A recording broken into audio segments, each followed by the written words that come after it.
Dear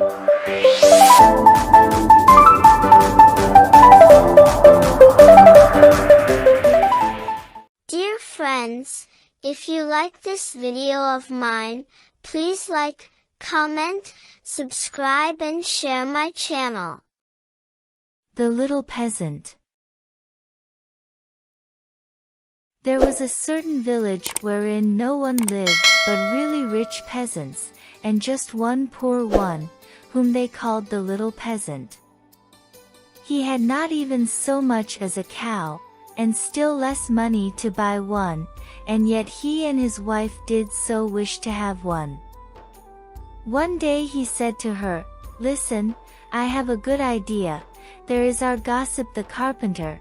He shall make us a wooden calf, and paint it brown, so that it looks like any other, and in time it will certainly get big and be a cow." The woman also liked the idea, and their gossip the carpenter cut and planed the calf, and painted it as it ought to be, and made it with its head hanging down as if it were eating. Next morning when the cows were being driven out, the little peasant called the cowherd in and said, "Look, I have a little calf there, but it is still small and has to be carried." The cowherd said, "All right," and took it in his arms and carried it to the pasture, and set it among the grass. The little calf always remained standing like one which was eating, and the cowherd said, "It will soon run by itself, just look how it eats already." At night when he was going to drive the herd home again, he said to the calf, "If you can stand there and eat your fill, you can also go on your 4 legs. I don't care to drag you home again in my arms." But the little peasant stood at his door, and waited for his little calf, and when the cowherd drove the cows through the village, and the calf was missing, he inquired where it was. The cowherd answered, "It is still standing out there eating. It would not stop and come with us." But the little peasant said, "Oh, but I must have my beast back again." Then they went back to the meadow together, but someone had stolen the calf, and it was gone. The cowherd said, "It must have run away."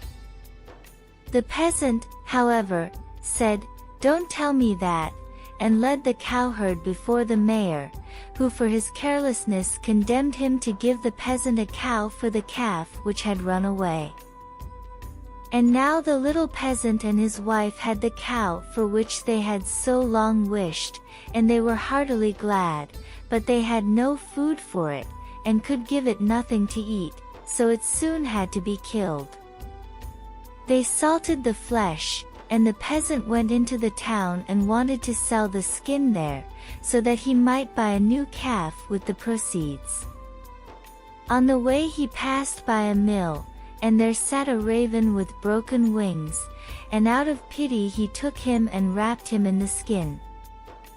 But as the weather grew so bad and there was a storm of rain and wind, he could go no farther, and turned back to the mill and begged for shelter.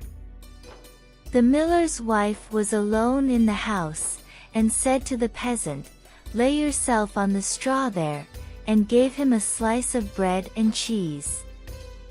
The peasant ate it, and lay down with his skin beside him, and the woman thought, "He is tired and has gone to sleep." In the meantime came the parson. The miller's wife received him well, and said, "My husband is out, so we will have a feast." The peasant listened, and when he heard them talk about feasting he was vexed that he had been forced to make shift with a slice of bread and cheese. Then the woman served up 4 different things: roast meat, salad, cakes, and wine. Just as they were about to sit down and eat, there was a knocking outside. The woman said, "Oh, heavens! It is my husband." She quickly hid the roast meat inside the tiled stove, the wine under the pillow, the salad on the bed, the cakes under it, and the parson in the closet on the porch. Then she opened the door for her husband, and said, "Thank heaven, you are back again. There is such a storm, it looks as if the world were coming to an end."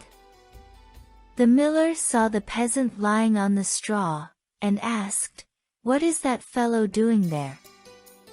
"Ah," said the wife, "the poor knave came in the storm and rain, and begged for shelter, so I gave him a bit of bread and cheese, and showed him where the straw was." The man said, "I have no objection, but be quick and get me something to eat." The woman said, "But I have nothing but bread and cheese." "I am contented with anything," replied the husband, "so far as I am concerned, bread and cheese will do," and looked at the peasant and said, "Come and eat some more with me." The peasant did not require to be invited twice, but got up and ate. After this the miller saw the skin in which the raven was, lying on the ground, and asked, "What have you there?" The peasant answered, "I have a soothsayer inside it." "Can he foretell anything to me?" said the miller. "Why not?" answered the peasant, "but he only says 4 things, and the 5th he keeps to himself." The miller was curious, and said, "Let him foretell something for once." Then the peasant pinched the raven's head, so that he croaked and made a noise like krr, krr. The miller said, "What did he say?"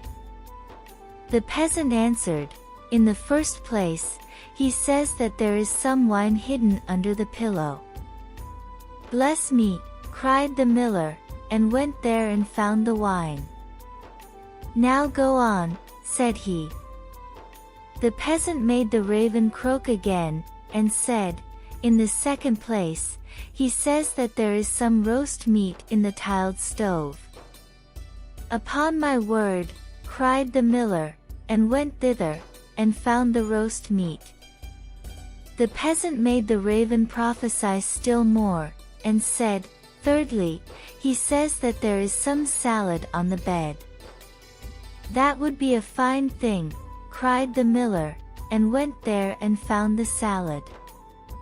At last the peasant pinched the raven once more till he croaked, and said, "Fourthly, he says that there are some cakes under the bed." "That would be a fine thing," cried the miller, and looked there, and found the cakes. And now the 2 sat down to the table together, but the miller's wife was frightened to death, and went to bed and took all the keys with her. The miller would have liked much to know the 5th, but the little peasant said, "First, we will quickly eat the 4 things, for the 5th is something bad." So they ate, and after that they bargained how much the miller was to give for the 5th prophecy, until they agreed on 300 thalers. Then the peasant once more pinched the raven's head till he croaked loudly.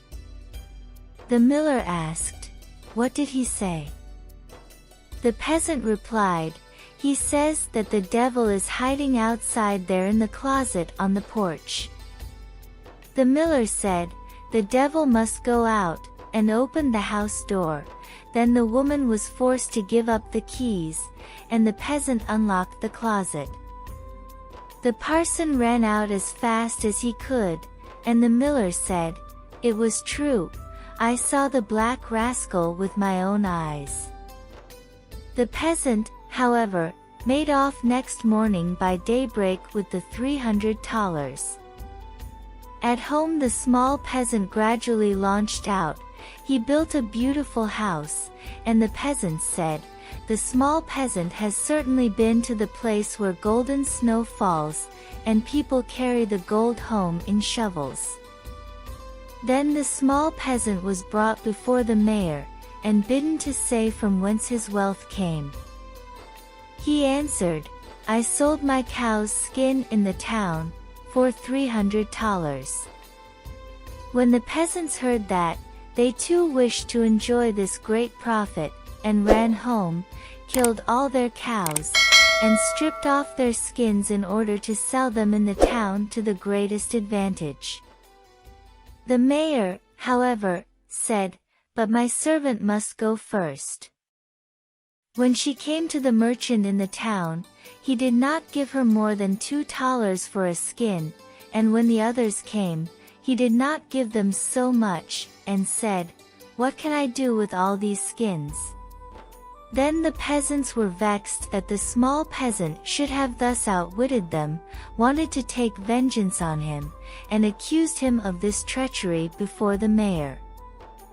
The innocent little peasant was unanimously sentenced to death, and was to be rolled into the water, in a barrel pierced full of holes. He was led forth, and a priest was brought who was to say a mass for his soul. The others were all obliged to retire to a distance, and when the peasant looked at the priest, he recognized the man who had been with the miller's wife. He said to him, "I set you free from the closet, set me free from the barrel." At this same moment up came, with a flock of sheep, the very shepherd whom the peasant knew had long been wishing to be mayor, so he cried with all his might, "No, I will not do it. If the whole world insists on it, I will not do it." The shepherd, hearing that, came up to him, and asked, "What are you about? What is it that you will not do?" The peasant said, "They want to make me mayor, if I will but put myself in the barrel, but I will not do it." The shepherd said, "If nothing more than that is needful in order to be mayor, I would get into the barrel at once." The peasant said, "If you will get in, you will be mayor." The shepherd was willing, and got in, and the peasant shut the top down on him. Then he took the shepherd's flock for himself, and drove it away. The parson went to the crowd, and declared that the mass had been said. Then they came and rolled the barrel towards the water. When the barrel began to roll, the shepherd cried, "I am quite willing to be mayor." They believed no otherwise than that it was the peasant who was saying this, and answered, "That is what we intend, but first you shall look about you a little down below there," and they rolled the barrel down into the water. After that the peasants went home, and as they were entering the village, the small peasant also came quietly in, driving a flock of sheep and looking quite contented. Then the peasants were astonished, and said, "Peasant, from whence do you come? Have you come out of the water?" "Yes, truly," replied the peasant, "I sank deep, deep down, until at last I got to the bottom. I pushed the bottom out of the barrel, and crept out, and there were pretty meadows on which a number of lambs were feeding, and from thence I brought this flock away with me." Said the peasants, "Are there any more there?" "Oh, yes," said he, "more than I could want." Then the peasants made up their minds that they too would fetch some sheep for themselves, a flock apiece, but the mayor said, "I come first." So they went to the water together, and just then there were some of the small fleecy clouds in the blue sky, which are called little lambs, and they were reflected in the water, whereupon the peasants cried, "We already see the sheep down below." The mayor pressed forward and said, "I will go down first, and look about me, and if things promise well I'll call you." So he jumped in, splash! Went the water.